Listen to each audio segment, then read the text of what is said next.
ચાલો એક વિચાર કરીએ, શું થાય જો જે ગ્રહને આપણે આપણું ઘર માનીએ છીએ એ જ અચાનક બ્રહ્માંડના કોઈ વિરાટ મહાસાગરમાં ડૂબી જાય? શ્રીમદ ભાગવતમમાંથી આવેલી આ કથા બસ આવા જ એક મોટા સૃષ્ટિના સંકટ અને એના એક અદ્ભુત બચાવ વિશે છે. આ શબ્દો જ પરિસ્થિતિની ગંભીરતા બતાવે છે, ખરું ને? પૃથ્વી એટલે કે બધા જ જીવોનું ઘર એ પોતે જ જાણે અસ્તિત્વના ઊંડા અંધારા પાણીમાં ક્યાંક ખોવાઈ ગઈ છે. અને બસ આ જ બ્રહ્માંડીય સંકટમાંથી એક અદ્ભુત કથાનો જન્મ થાય છે. તો હવે જુઓ, સમસ્યા અહીંથી શરૂ થાય છે. મનુ એટલે કે પહેલા મનુષ્ય પૃથ્વી પર વસ્તી વસાવવા માટે એકદમ તૈયાર છે, પણ એક બહુ જ મોટી મુશ્કેલી છે. પૃથ્વી પોતે જ ગાયબ છે, મહાન જળરાશિમાં ક્યાંક ડૂબેલી છે. અને આ જ સવાલ સર્જનહાર બ્રહ્માને મૂંઝવી રહ્યો હતો. ભાઈ, માનવતાને વસાવવી ક્યાં, જ્યારે જમીન જ નથી? પાયો જ ગાયબ હોય તો સૃષ્ટિની ઇમારત ક્યાં બનાવવી? આ તો સૃષ્ટિની શરૂઆત થતાં પહેલાં જ એક બહુ મોટો અવરોધ આવીને ઊભો રહી ગયો. હવે આટલી મોટી સમસ્યાનો ઉકેલ શોધવા માટે બ્રહ્મા ઊંડા ધ્યાનમાં બેસી ગયા. એમના મનમાં વિચારોનું જાણે વાવાઝોડું હતું કે ભાઈ, આ ડૂબેલી પૃથ્વીને પાછી લાવવી તો કેવી રીતે લાવવી? સૃષ્ટિનું કામ આગળ વધારવું કઈ રીતે? અને બસ અહીંથી જ આખી વાર્તા એક નાટકીય વળાંક લે છે. જ્યારે ખુદ સર્જનહાર પણ ચિંતામાં હતા, ત્યારે જ કંઈક એવું બન્યું જેણે બધું જ બદલી નાખ્યું. જ્યાં સુધી સમસ્યા દેખાતી હતી ત્યાં હવે એક ચમત્કાર થવાનો હતો. તો થયું એવું કે સર્જનહાર અને બીજા જે ઋષિઓ ત્યાં હતા, એમની નજર સામે જ એક બહુ જ અજીબ પણ અદ્ભુત ઘટના બની. એક એવો દ્રશ્ય જેના વિશે કોઈએ સપનામાં પણ વિચાર્યું નહોતું.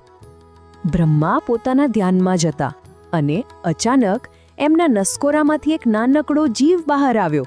હા, બરાબર સાંભળ્યું. આ દિવ્ય ઘટનાની શરૂઆત જ કંઈક આવી વિચિત્ર અને સાવ અસામાન્ય રીતે થઈ. શરૂઆતમાં તો એનું કદ કેટલું? માત્ર એક અંગૂઠા જેવડું. એટલું નાનું, એટલું સામાન્ય લાગતું હતું કે કોઈને એમ થાય પણ નહીં કે આ કોઈ મોટું કામ કરી શકશે. પણ પછી જે થયું એની તો કોઈ કલ્પના જ ન કરી શકે. બસ એક જ ક્ષણ, અને એ એક ક્ષણે બધું જ બદલી નાખ્યું. જોતજોતામાં એ અંગૂઠા જેવડું નાનકડું પ્રાણી એકદમ મોટું થઈને એક વિશાળ હાથી જેવડું બની ગયું. ત્યાં જે કોઈ હાજર હતું એ બધા તો આ અશક્ય વૃદ્ધિ જોઈને દંગ જ રહી ગયા. પણ વાત અહીં જ ન અટકી. એ પ્રાણી જે હવે એક વિશાળ વરાહનું રૂપ લઈ ચૂક્યું હતું, એ હજી પણ મોટું થતું રહ્યું અને એક પર્વત જેટલું વિરાટ બની ગયું. એટલું વિશાળ કે એણે આખા આકાશને જાણે ઢાંકી દીધું. એ જ એની અપાર શક્તિનો પુરાવો હતો. જે ઋષિઓએ આ બધું નજરો નજર જોયું, એમના આશ્ચર્યનું વર્ણન મૂળ ગ્રંથમાં આ શબ્દોમાં કરાયું છે. અને ખરેખર આ કોઈ સામાન્ય ઘટના નહોતી. એ એક મહાન અને અદ્ભુત ચમત્કાર જ હતો. તો ચાલો હવે વાર્તાના એક્શનવાળા ભાગમાં જઈએ. આ દિવ્ય વરાહ, જેમને આપણે વરાહ અવતાર તરીકે ઓળખીએ છીએ, હવે પોતાના એક મહાન અભિયાનની શરૂઆત કરવા જઈ રહ્યા છે. એમણે એવી ગર્જના કરી કે આખું બ્રહ્માંડ ગાજી ઉઠ્યું. એ ગર્જના ખાલી અવાજ નહોતો, એમના દ્રઢ સંકલ્પ અને શક્તિનું પ્રતીક હતી. અને પછી એ વિરાટ વરાહે સીધી જ બ્રહ્માંડના એ મહાસાગરમાં છલાંગ લગાવી દીધી. ઊંડા પાણીમાં જઈને એમણે પોતાની સૂંઘવાની તીવ્ર શક્તિથી મહાસાગરના તળિયે શોધખોળ શરૂ કરી અને આખરે એમને ખોવાયેલી પૃથ્વી મળી ગઈ. પછી વરાહ ભગવાને પૃથ્વીને ખૂબ જ કાળજીપૂર્વક પોતાનું મજબૂત ડાળ પર ઉઠાવી અને બસ એને મહાસાગરના અંધારામાંથી બહાર કાઢીને સપાટી પર પાછી લાવવાની સફર શરૂ થઈ. પણ આ કામ એટલું સહેલું નહોતું. જેમ સારી વાર્તાઓમાં બને છે, અહીં પણ એક વિલનની એન્ટ્રી થાય છે. ઊંડા પાણીમાંથી એક શક્તિશાળી રાક્ષસ બહાર આવ્યો અને એણે આ બચાવ કામગીરીને રોકવાનો પ્રયત્ન કર્યો. તો પછી શું થયું? યુદ્ધનું પરિણામ આ એક જ વાક્યમાં બધું કહી દે છે. જેવી રીતે સિંહ હાથીનો શિકાર કરે છે, બસ એટલી જ સહેલાઈથી એમણે આ રાક્ષસને હરાવી દીધો. વરાહ અવતારની પ્રચંડ તાકાત સામે એ રાક્ષસનું કંઈ જ ન ચાલ્યું. તો ઠીક છે, યુદ્ધ પૂરું થયું, પૃથ્વી બચી ગઈ. પણ આ વાર્તા અહીં પૂરી નથી થતી. ચાલો હવે આ લડાઈથી થોડું ઊંડાણમાં જઈએ અને વરાહના સ્વરૂપનો સાંકેતિક અર્થ સમજીએ. કારણ કે ઋષિઓ માટે આ માત્ર એક શારીરિક સ્વરૂપ નહોતું, એનાથી ઘણું વધારે હતું. જો ઋષિઓને વરાહના રૂપમાં માત્ર એક ભૌતિક શરીર નહોતું દેખાયું. એમના માટે તો વરાહનું આખું સ્વરૂપ એક જીવંત વૈદિક યજ્ઞ જેવું હતું. એક એવો યજ્ઞ જે સૃષ્ટિ રચે છે. જેમ કે એમની દાઢ એ યજ્ઞના સ્તંભ હતા, એમની જીભ એ યજ્ઞની પવિત્ર આગ હતી, અને એમના શ્વાસ એ તો ખુદ વૈદિક મંત્રો હતા. એટલે કે પૃથ્વીને બચાવવી ખાલી એક લડાઈ નહોતી, પણ સૃષ્ટિને ફરીથી સ્થાપિત કરવાનો એક દિવ્ય યજ્ઞ હતો. તો હવે આપણે આ કથાના અંત તરફ આવી રહ્યા છીએ. અહીં પૃથ્વીને સફળતાપૂર્વક એની જગ્યાએ પાછી મૂકવામાં આવે છે, અને આ ઘટનાનું મહત્વ શું છે એની વાત છે. અને આ કથાનો અંત કેટલો સુંદર છે એ આ શબ્દો પરથી જ ખબર પડે છે. પૃથ્વી હવે એકદમ સુરક્ષિત હતી અને પોતાની સાચી જગ્યાએ પાછી ફરીને એક સુંદર કમળ જેવી લાગી રહી હતી. તો આખરે આ માત્ર એક બચાવ અભિયાન નહોતું, આ તો અંધાધૂંધી પર વ્યવસ્થાની જીત હતી. આ દિવ્ય હસ્તક્ષેપને કારણે જ પૃથ્વી પર જીવનની શરૂઆત માટે એક મજબૂત પાયો નંખાયો. અને અંતે આ કથા આપણને એક બહુ જ ઊંડો સવાલ પૂછે છે. વ્યવસ્થા અને અંધાધૂંધી વચ્ચેના સંઘર્ષની આવી પ્રાચીન કથાઓ આપણને આપણી આસપાસની દુનિયાને સમજવામાં કેવી રીતે મદદ કરી શકે છે? જ્યારે આપણને બધું અસ્તવ્યસ્ત લાગે ત્યારે શું આવી કથાઓમાંથી કોઈ માર્ગદર્શન મળી શકે છે? બસ આ જ વિચાર સાથે આ કથા આપણને છોડી જાય છે.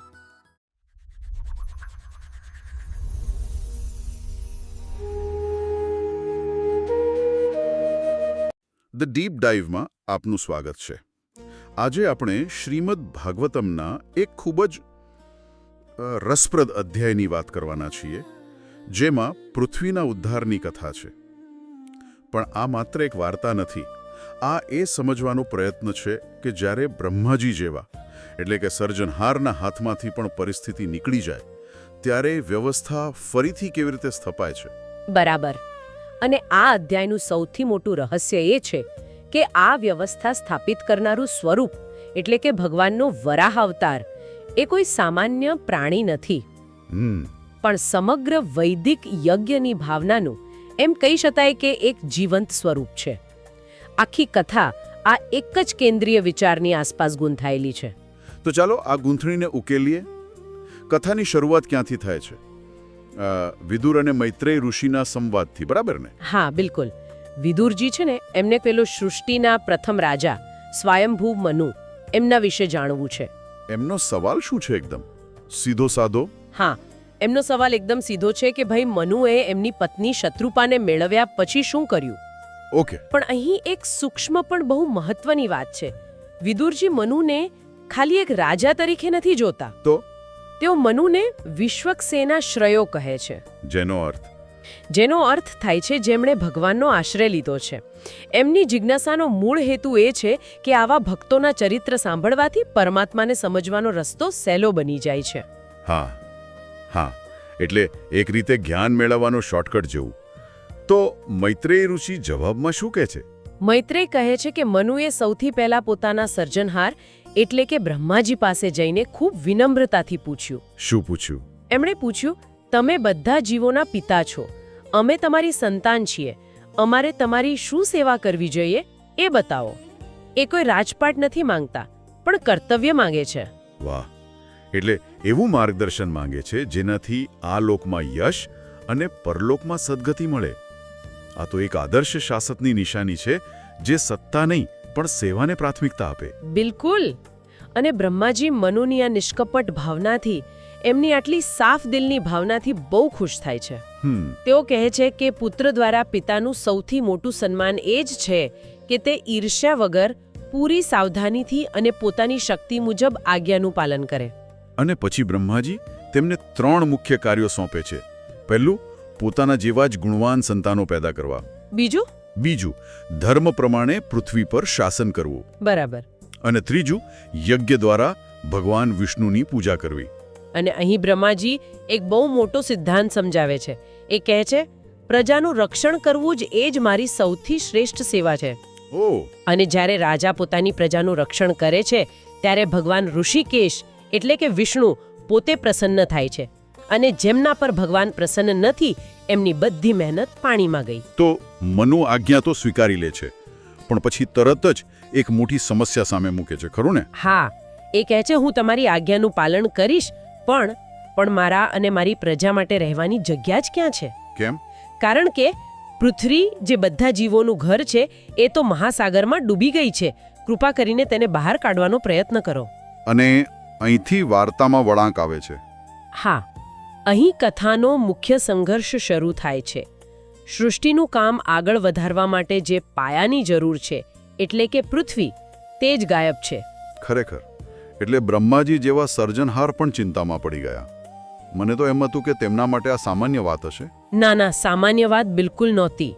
શ્લોક કહે છે કે બ્રહ્માજી લાંબા સમય સુધી ચિંતામાં ડૂબી ગયા.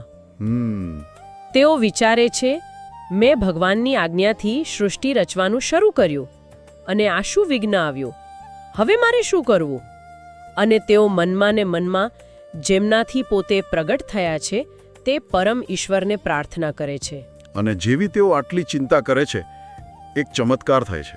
હા, બ્રહ્માજીના નાકમાંથી અચાનક અંગૂઠાના કદનું એક નાનકડું વરાહ શિશુ બહાર આવે છે. શું વાત છે? અને સૌના જોતજોતામાં આકાશમાં જ તે એક વિશાળ પર્વત જેવડું, એક હાથી જેટલું મોટું કદ ધારણ કરી લે છે. એ દ્રશ્યની કલ્પના કરવી પણ અઘરી છે. ચોક્કસ. મરીચી જેવા મહાન ઋષિઓ, કુમારો અને મનુ પોતે આ જોઈને એકદમ આશ્ચર્યમાં પડી જાય છે. બ્રહ્માજીનું શું? બ્રહ્માજી પણ વિચારવા લાગે છે કે આ શું છે? મારા નાકમાંથી આ કોણ પ્રગટ થયું? શું આ કોઈ દિવ્ય શક્તિ છે જે વરાહના રૂપમાં આવી છે? શું આ ભગવાન યજ્ઞ પુરુષ પોતે છે જે મારી બુદ્ધિને પણ મોહિત કરી રહ્યા છે? અને જ્યારે બધા આ વિચારમાં ડૂબેલા હતા, ત્યારે શું થયું? ત્યારે તે દિવ્ય વરાહે એક પહાડી હાથીની જેમ ગર્જના કરી. ગર્જના? હા, અને એ ગર્જના એટલી પ્રચંડ અને મંગલમય હતી કે તેનાથી બ્રહ્માજી અને બીજા ઋષિઓ આનંદિત થઈ ગયા અને બધી દિશાઓ ગુંજી ઉઠી. એટલે આ માત્ર અવાજ નહોતો? ના, બિલકુલ નહીં. તે એક દિવ્ય સંકેત હતો. ઉપરના લોકોમાં, જેમ કે જનલોક, તપોલોક અને સત્યલોકમાં રહેતા ઋષિઓએ જ્યારે આ ગર્જના સાંભળી ત્યારે તેઓ સમજી ગયા. શું સમજ્યા? કે ભય દૂર કરનારી શક્તિ પ્રગટ થઈ છે. તેઓ તરત જ વેદોના પવિત્ર મંત્રોથી તે દિવ્ય સ્વરૂપની સ્તુતિ કરવા લાગ્યા. ઋષિઓની સ્તુતિ સાંભળીને ભગવાન વરાએ ફરી ગર્જના કરી. અને પછી શું કર્યું? પછી તો એક ખેલાડીની જેમ એકદમ લીલાપૂર્વક પાણીમાં પ્રવેશ કર્યો. એમનું વર્ણન પણ અદ્ભુત છે. પૂંછડી આકાશમાં ઊંચી કરેલી, કઠોર રોંવાટીવાળું શરીર, પોતાના ખોરોથી વાદળોને વિખેરતા અને સફેદ દાંતમાંથી જાણે પ્રકાશ ફેંકાતો હોય. બરાબર. આ વર્ણન જ બતાવે છે કે આ કોઈ સામાન્ય પ્રાણી નથી. તેઓ પોતાની સૂંઘવાની શક્તિથી, એટલે કે ઘ્રાણેન્દ્રિયથી પૃથ્વીને શોધી રહ્યા હતા. તેમના દાંત ભયંકર હોવા છતાં તેમની નજર ઋષિઓ પર કૃપા વરસાવી રહી હતી. અને સમુદ્રનું શું થયું? જ્યારે તેમનું વજ્ર જેવું શરીર પાણી સાથે ટકરાયું ત્યારે સમુદ્ર પણ જાણે પોકાર કરી ઉઠ્યો કે હે યજ્ઞેશ્વર, મારી રક્ષા કરો. તો પછી ભગવાન વરાહ સીધા જળમાં એકદમ અંદર ગયા? હા, પોતાના તીક્ષ્ણ ખોરોથી પાણીને ચીરીને છેક પાતાળ સુધી પહોંચી ગયા. અને ત્યાં એમને પૃથ્વી દેખાય છે, જે બધા જીવોનો આધાર છે. અને એમણે પૃથ્વીને ઉપાડી લીધી? હા, ખૂબ પ્રેમથી પોતાની દાઢ પર પૃથ્વીને ઉપાડી અને બહાર આવ્યા. પણ પૃથ્વીનો ઉદ્ધાર આટલો સહેલો નહોતો, ખરું ને? બિલકુલ નહીં. જે અંધકારમય શક્તિએ પૃથ્વીને ડૂબાડી હતી ને, તે હવે સાક્ષાત રૂપ લઈને ભગવાનની સામે આવી ગઈ. એક શક્તિશાળી દૈત્ય ગદા લઈને તેમને રોકવા આવ્યો. અને ભગવાને શું કર્યું? જેમ સિંહ કોઈ હાથીનો શિકાર કરે ને, હા, બસ એટલી સહજતાથી ભગવાને તે અત્યંત પરાક્રમી દૈત્યનો વધ કરી દીધો. ઓહો! એ દૈત્યના લોહીથી ભગવાનનો ચહેરો રંગાઈ ગયો, જેની ઉપમા એવી આપી છે કે જાણે કોઈ હાથી પૃથ્વી ખોદીને માટીથી રંગાઈને બહાર આવ્યો હોય. વાહ!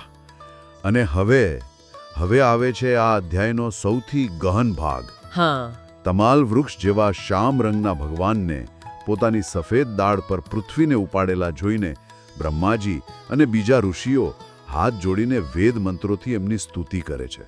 અને અહીંથી કથાનું સાચું રહસ્ય ખુલે છે.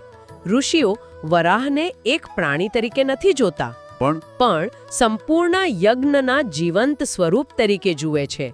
તેઓ કહે છે, હે અજીત, તમારો જય હો. આ તમારું શરીર ત્રયમય છે. ત્રયમય એટલે? વેદમય, હા વેદમય. તેઓ કહે છે તમારા રોમકૂપમાં એટલે કે શરીરના દરેક છિદ્રમાં બધા યજ્ઞો સમાયેલા છે. એક મિનિટ, આ તો યજ્ઞમાં વપરાતી વસ્તુઓની લાંબી યાદી જેવું લાગે છે. શું ઋષિઓ માત્ર એક રૂપક બાંધી રહ્યા છે કે પછી આની પાછળ કોઈ ઊંડો દાર્શનિક અર્થ છે જે આપણે કદાચ ચૂકી રહ્યા છીએ? ખૂબ સારો પ્રશ્ન છે. આ માત્ર કવિતા કે રૂપક નથી, એટલે કે એને ખાલી રૂપક ના કહી શકાય. આ એક દાર્શનિક નકશો છે. દાર્શનિક નકશો એ કેવી રીતે? જુઓ, ઋષિઓ યજ્ઞના દરેક ભાગને ભગવાનના શરીરના અંગ સાથે જોડે છે, પણ યાદીની જેમ નહીં, એના કાર્યની દૃષ્ટિએ. થોડું ઉદાહરણ આપીને સમજાવશો? ચોક્કસ.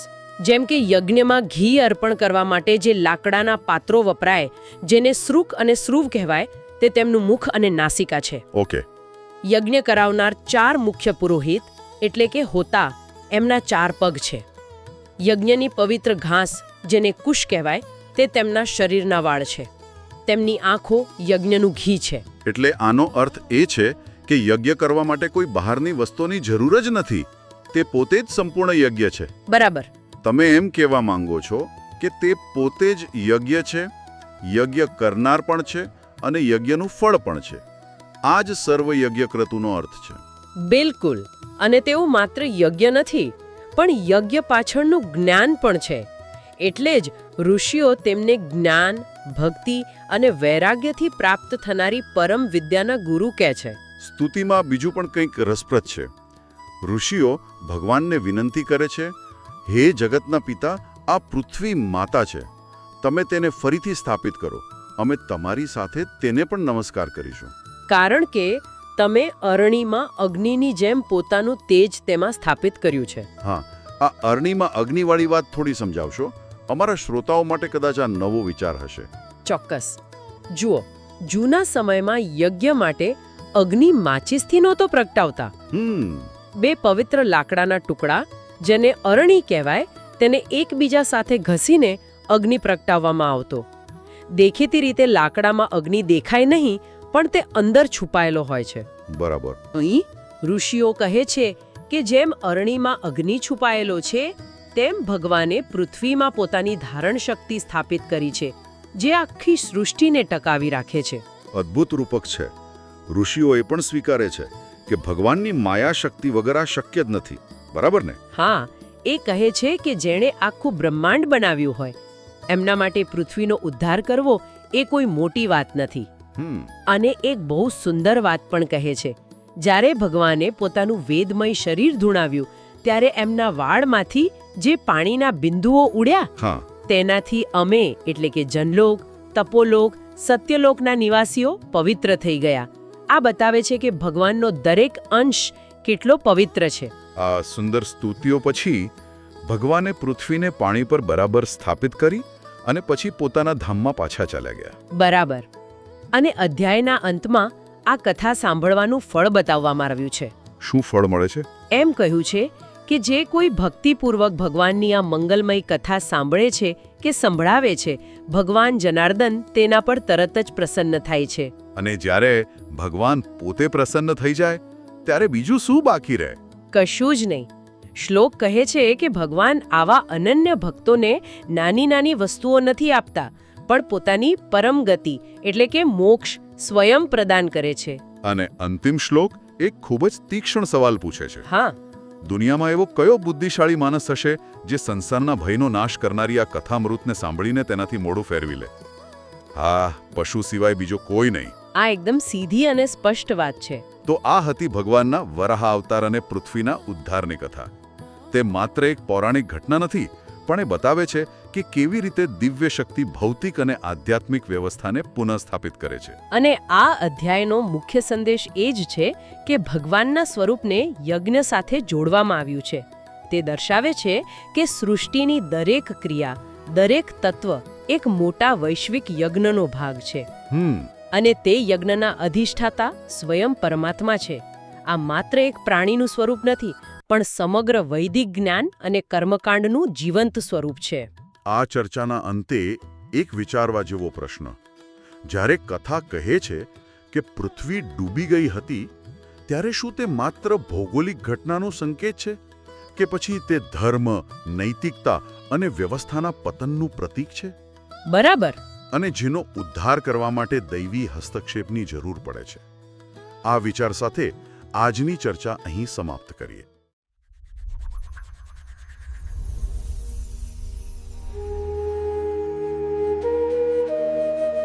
ચાલો આજે એક એવી અદ્ભુત કથામાં ડૂબકી મારીએ જ્યાં આખી દુનિયા ખોવાઈ ગઈ હતી અને પછી એક ચમત્કાર થયો. આખી કથાની શરૂઆત થાય છે માનવ જાતિના પિતા મનુની એક અરજથી. સર્જનહાર બ્રહ્માજી તો સૃષ્ટિ રચવા તૈયાર હતા, પણ એક મોટી સમસ્યા હતી. પૃથ્વી જ ગાયબ હતી. પૃથ્વી છેક રસાતળમાં પહોંચી ગઈ હતી, એટલે કે બ્રહ્માંડના મહાસાગરના સૌથી ઊંડા અંધકારમય તળિયે. હવે આટલી મોટી સમસ્યાનો ઉકેલ કેવી રીતે લાવવો? ખુદ બ્રહ્માજી પણ ઊંડા વિચારમાં પડી ગયા.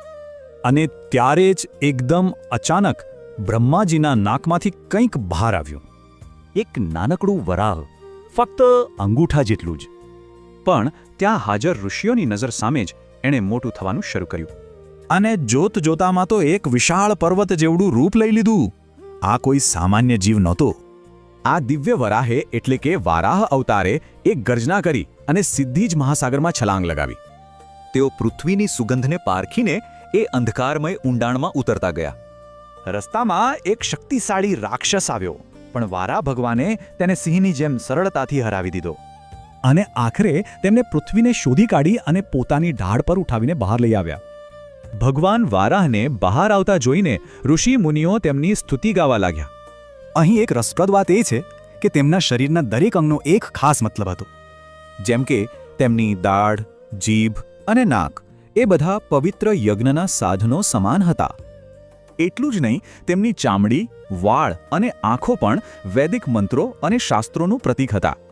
તેમની દાઢ પર સ્થિર પૃથ્વી એવી સુંદર લાગતી હતી જાણે કોઈ હાથીએ કમળનું ફૂલ ઉપાડ્યું હોય.